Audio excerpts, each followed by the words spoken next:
दुर्गापुर के एक निजी मेडिकल कॉलेज अस्पताल के आवास में लगी भीषण आग। दुर्गापुर थाना के शोभापुर इलाके में एक निजी मेडिकल कॉलेज अस्पताल के आवास में गुरुवार को अचानक भीषण आग लग गई। इस घटना में चिकित्सक के आवास की लगभग सारी चीजें जलकर राख हो गई। मौके पर तुरंत दमकल की 2 इंजन पहुंची और घंटों की मशक्कत के बाद आग पर काबू पाया गया।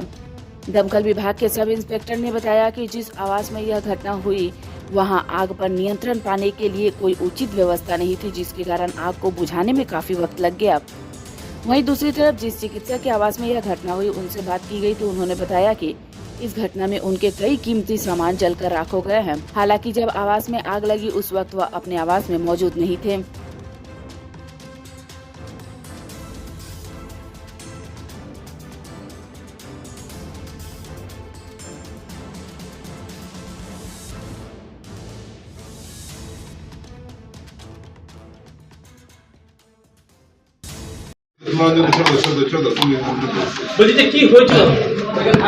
আমি কলেজে আমাদের ডিপার্টমেন্টে ছিলাম, তখন আমাদের একজন স্টাফ বললেন যে এমনি জেডিতে আগুন লেগেছে।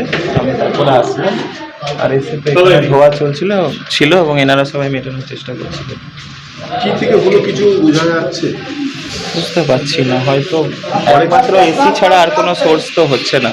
ঘরে কি আর কেউ ছিল? আর কেউ ছিল না। কেমন কি ক্ষয়ক্ষতি হয়েছে? টিভি গেছে, এসিটা গেছে, বেড ফেড সব গেছে, সব ডকুমেন্টস ছিল বিছানার উপর। এটাই সমস্যা, লাইফের প্রায় সব ডকুমেন্টস ছিল। কি নাম? অনুরণ। কি করেন? আমি ডক্টর এখানে।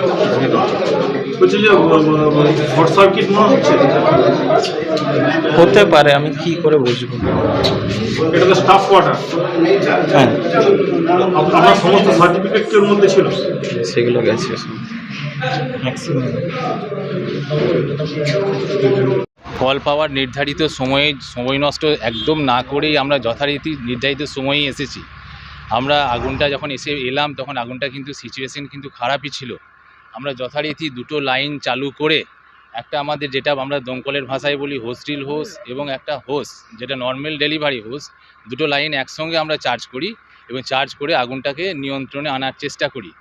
এবারে কি হয়, এখানে এই বিল্ডিংটার মধ্যে কোনোভাবে হাইড্রেট না থাকা দরুন আমাকে এখানে পরবর্তী যে রেসিডেন্সিয়াল ফ্ল্যাট 500 মিটার দূর সেখান থেকে কিন্তু হোস প্লেকিং করে আমাকে কিন্তু জলের অ্যারেঞ্জমেন্টস করতে হয়েছে।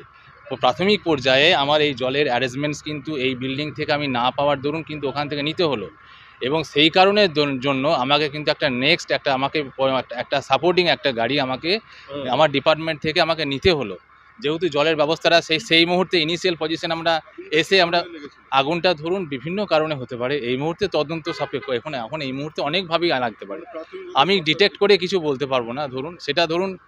সেটা বাড়ির মালিক যিনি ছিলেন, কি নাম, যে ডক্টরবাবু যে ছিলেন উনি বলছেন বাড়িতে নাকি ছিলেন না। ঠিক আছে, সেই ছিলেন না, সেই না থাকা অবস্থায় কিন্তু আগুনটা লেগেছে। এবারে ফায়ার এক্সটিংগুইশার এবারে ধরুন ডেট পেরিয়েছে এবং মনে হচ্ছে চার্জ তো করেছে, এবার নিশ্চয়ই ডেট পেরোয় নাই ওগুলো। এবারে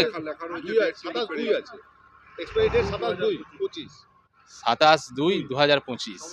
ঠিক আছে, ওটা আমরা দেখে নেবো। আমরা ডিপার্টমেন্ট থেকে আমরা একটা তদন্ত করে ব্যাপারটা চেক করবো। ব্যাপারটা এগেনস্টে আমরা যে ব্যবস্থা নেওয়া হয় সেটা আমরা ব্যবস্থা নেবো, এইটুকু আর কি। আমার নাম সাব অফিসার পূর্ণ ভৌমিক, দুর্গাপুর ফায়ার স্টেশন।